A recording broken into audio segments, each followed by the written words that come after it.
You remember starting your claim in March, but the VA record shows May. In between, you called someone, submitted something online, and received, or cannot find, a confirmation. So which date actually matters? That question is at the center of today's episode. There is a difference between thinking about filing, submitting an intent to file, and submitting a completed claim. Those moments may feel like one continuous beginning, but they are not automatically the same event. Welcome to the Veteran Benefits Reset Podcast, where we help veterans and their families better understand the VA disability benefits process, one step at a time. I'm your host, Cameron Burrell, a U.S. Army veteran and founder of VetBiz Media. Today, we are going to make the intent to file timeline easier to understand. We will cover what an intent to file may do, what it does not do, how the general one-year concept fits into the process, and how to build a record you can actually follow later. This is independent educational information. It is not legal or medical advice, and it does not replace guidance from official VA resources or a VA-accredited veteran service organization, claims agent, or attorney. Here is the main idea I want you to keep with you. An intent to file may protect a potential starting point, but only when you treat it as a documented reservation, not as a finished claim. That means the date matters, the confirmation matters, and the application that follows matters. Facts over frustration. We are not going to guess at a date today.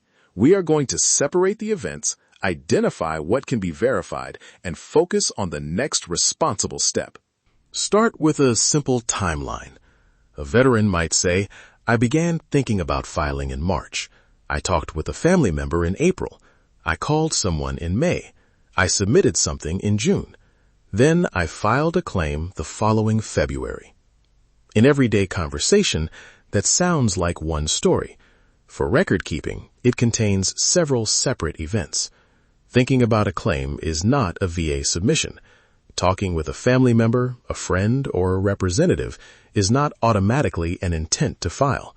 And submitting an intent to file is not the same as submitting the completed application.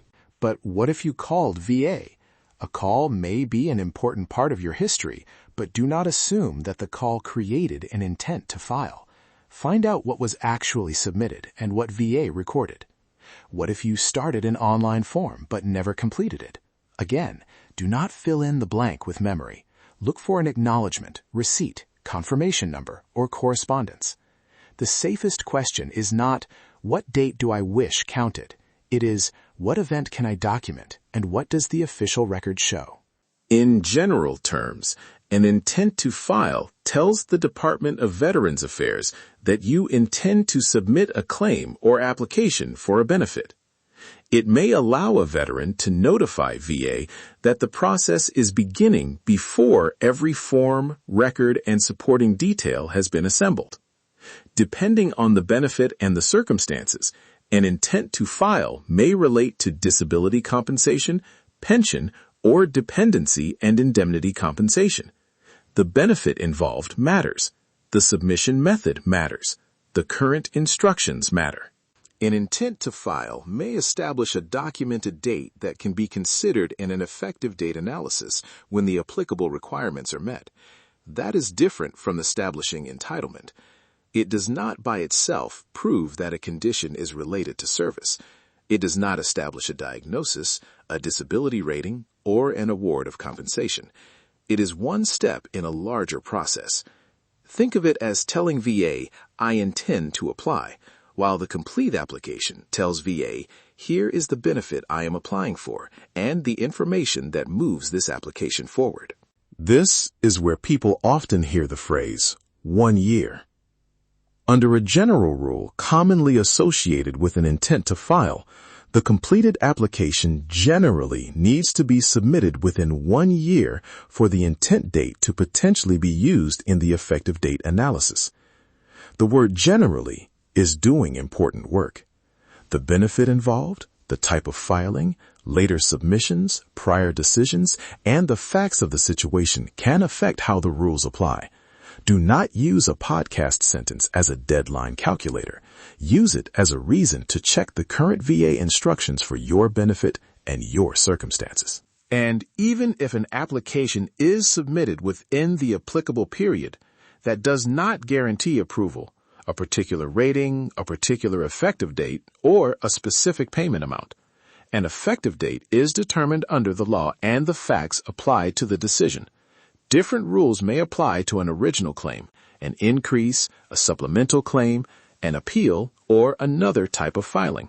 So the responsible takeaway is not, I heard 1 year, so every situation works the same way. The responsible takeaway is, I need to confirm what applies to me and preserve the records that explain my timeline. Now picture the confirmation trail. You do not need a complicated case management system. Start with one folder, digital, paper, or both. At the top of one page, write the date you believe you took action. Then describe what that date actually represents: thinking, conversation, submission, or confirmation. Next, record the benefit involved, the method used to submit, and any receipt, acknowledgement, confirmation number, or correspondence. That is the part people often skip.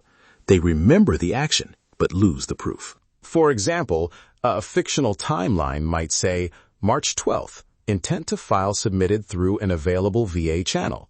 March 13th, electronic acknowledgement saved as a PDF. March 14th, confirmation number copied into the timeline.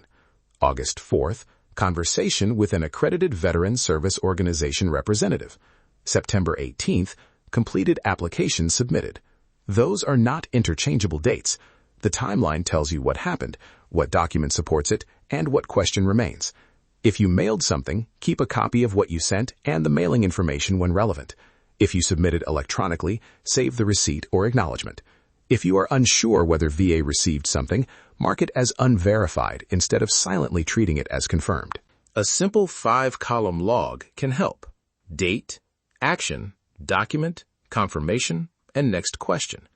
The last column is especially useful. It keeps your record from becoming a pile of old paperwork. For June 10th, the next question might be, what application follows this intent to file, and what time period applies under the current rules? For a missing receipt, the next question might be, how can I verify whether VA received this submission? One date, one record, one next action. Organization is not about making a claim look impressive. It is about making your own history easier to explain when months have passed. Let us challenge a few assumptions. An intent to file does not guarantee compensation. It does not guarantee approval, a rating, or a particular effective date. It does not automatically prove service connection. It does not preserve every possible date forever. It does not replace the completed application, supporting evidence, responses to VA requests, examinations, or careful review of decision letters. It may help preserve a potential starting point when the applicable requirements are met. That is valuable, but it is not the same as finishing the process. Let us return to Jordan, our fictional veteran.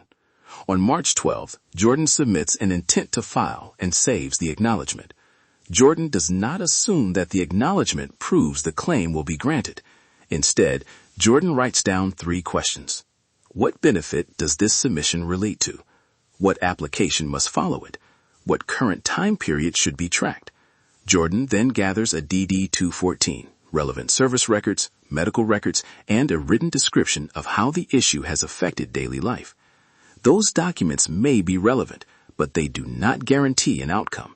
They help Jordan understand the facts and communicate clearly. On August 4th, Jordan speaks with an accredited VSO representative. The representative asks whether the intent to file is associated with the benefit Jordan now plans to pursue. Jordan checks the confirmation instead of relying on memory. The representative also explains that the intent to file is not the completed application and that the general 1-year concept must be confirmed under the current rules. Jordan leaves with a clearer timeline and better questions, not a promise about the result. That distinction matters. Responsible assistance improves understanding. It does not pretend to predict a decision. Maybe your situation looks different. Maybe you submitted something online and did not save the confirmation. Maybe you mailed a form and are unsure whether it arrived. Maybe the intent to file involved one benefit and you are now considering another.